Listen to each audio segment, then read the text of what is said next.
Hello everyone, কেমন আছেন সবাই? আশা করি সবাই ভালো আছেন। ওন্ডাশা ফিল্মোরার টিউটোরিয়াল ভিডিওতে আপনাদের সবাইকে স্বাগতম। আজকে আমি ওন্ডাশা ফিল্মোরার ৫ টি কিবোর্ড শর্টকাটের কথা বলব, যে শর্টকাটের মাধ্যমে আপনাদের এডিটিং স্পিড অনেকটাই বৃদ্ধি পাবে।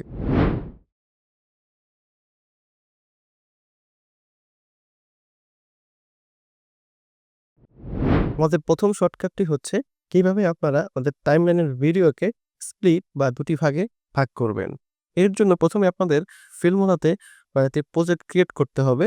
এরপরে বামে মাঝখানে উপরে একটি কাঁচি আকৃতির একটি আইকন দেখতে পাবেন। এই আইকন কিন্তু ক্লিক করলে দেখবেন যে আপনাদের এখানে ২ টি ভাগে ভিডিওটি ২ টি ভাগে ভাগ হয়ে গিয়েছে।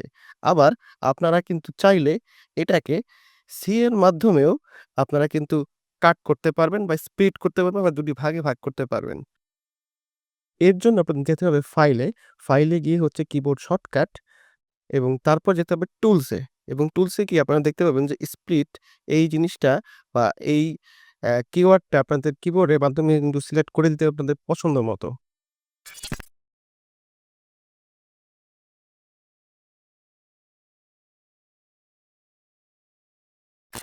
তো আমাদের 2nd কিবোর্ড শর্টকাটটি হচ্ছে কিভাবে আপনারা আপনাদের টাইমলাইনকে জুম ইন, জুম আউট করতে পারবেন। এর জন্য দেখবেন হাতের রাইট সাইডে আ প্লাস এবং মাইনাস ২ টি আইকন পাবেন। এই আইকন যদি ক্লিক করেন, দেখেন আপনাদের হচ্ছে টাইমলাইনটি জুম ইন, জুম আউট হয়ে যাচ্ছে। এছাড়াও আপনারা চাইলে আপনারা কিবোর্ডের আ ইকুয়াল এবং হচ্ছে হাইপেন, এই ২ টা বাটন আপনারা কিন্তু কিবোর্ডে শর্টকাট হিসেবে রাখতে পারেন। অথবা আপনারা হচ্ছে ফাইলে গিয়ে কিবোর্ড শর্টকাটের যে অপশনটি আছে, এখানে গিয়ে হচ্ছে ভিউতে আপনারা কিন্তু এই শর্টকাটটি এবং চেঞ্জ করে নিয়ে নিতে পারেন।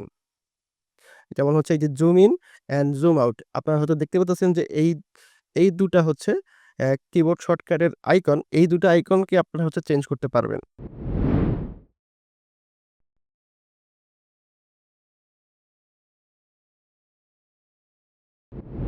তো আমাদের ৩য় শর্টকাটটি হচ্ছে কিভাবে আপনারা আপনার টাইমলাইনকে একদিক থেকে অন্যদিকে নিয়ে যাবেন।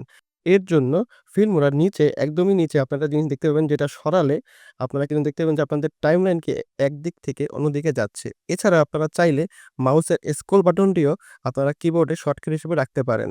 তো এই শর্টকাটটি আপনারা হচ্ছে কিবোর্ড শর্টকাটের ভিউতে হরাইজন্টাল স্ক্রল নামে পেয়ে যাবেন।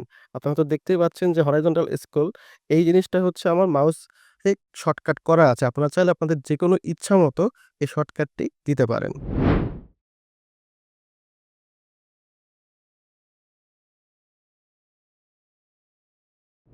আমাদের ৪ নম্বর শর্টকাটটি হচ্ছে কিভাবে আপনারা অনেকগুলো ভিডিওর মধ্যে একটি ভিডিওকে সিলেক্ট করবেন। তো এর জন্য আমাদের ১ম এ সিলেক্ট করে নিতে হবে একটি ভিডিওতে। এই ভিডিওকে যদি আমরা সিলেক্ট করে নেই, এরপরে আমাদের দিতে হবে হচ্ছে ফরওয়ার্ড স্ল্যাশ, এই শর্টকাটটি দিলে আপনারা দেখতে পাবেন যে আমার ২ টা হচ্ছে ভিডিও ছিল, কিন্তু আমার একটি ভিডিও সিলেক্ট হয়ে গিয়েছে, এবং এরপরে কিন্তু আপনারা চাইলে এটাকে এক্সপোর্ট করতে পারেন। তো এই জিনিসটা করার জন্য, এর জন্য আমাদের যেতে হবে কিবোর্ড শর্টকাটে। কিবোর্ড শর্টকাটে গিয়ে আমাদের যেতে হবে এডিটে। এ এডিটে গিয়ে সিলেক্ট ক্লিপ রেঞ্জ, এই কিবোর্ড শর্টকাটটি যদি আপনারা চেঞ্জ করেন বা হচ্ছে আমারটার মতো রাখেন, তো কিন্তু আপনারা এরকমভাবেই আপনাদের ভিডিওকে, অনেকগুলো ভিডিওর মধ্যে আপনাদের একটি ভিডিওকে বা একটি ক্লিপকে আপনারা সিলেক্ট করতে পারবেন।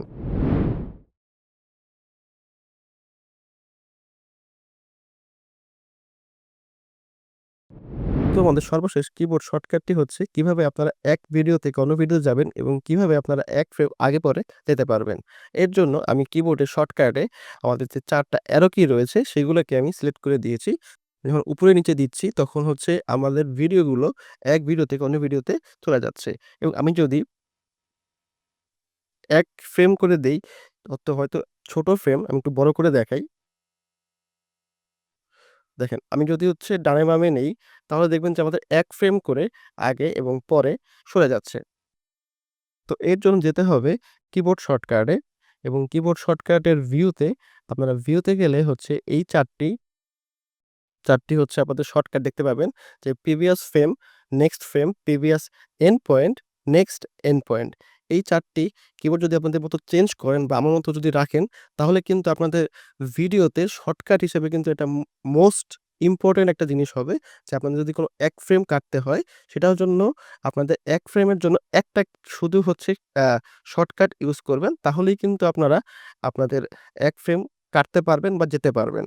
আপনারা অনেকগুলো ক্লিপ থাকলেও আপনারা বুঝতে পারবেন যে এই ভিডিও থেকে অন্য ভিডিওর দূরত্ব বা কোথায় আপনাদের সেকেন্ড ভিডিওটি আছে। তো এই ছিল অনুশীলনের ফিল্মোরার ৫ টি গুরুত্বপূর্ণ শর্টকাট বা আপনাদের ভিডিও স্কিলকে আরো বেশি স্পিড করতে এই ৫ টি শর্টকাট কিন্তু অনেক বেশি গুরুত্বপূর্ণ। তো কেমন লাগলো আজকের এই টিউটোরিয়াল ভিডিওটি? ভিডিওটি ভাল লাগলে অবশ্যই লাইক, শেয়ার করবেন এবং আমাকে যেকোনো প্রশ্নের জন্য আমাকে কমেন্ট বা আমার গ্রুপে জয়েন হতে পারেন। এমন আরো ভিডিও দেখতে আমাকে এখনই ফলো বা সাবস্ক্রাইব করে রাখুন। দেখা হবে নেক্সট ভিডিওতে।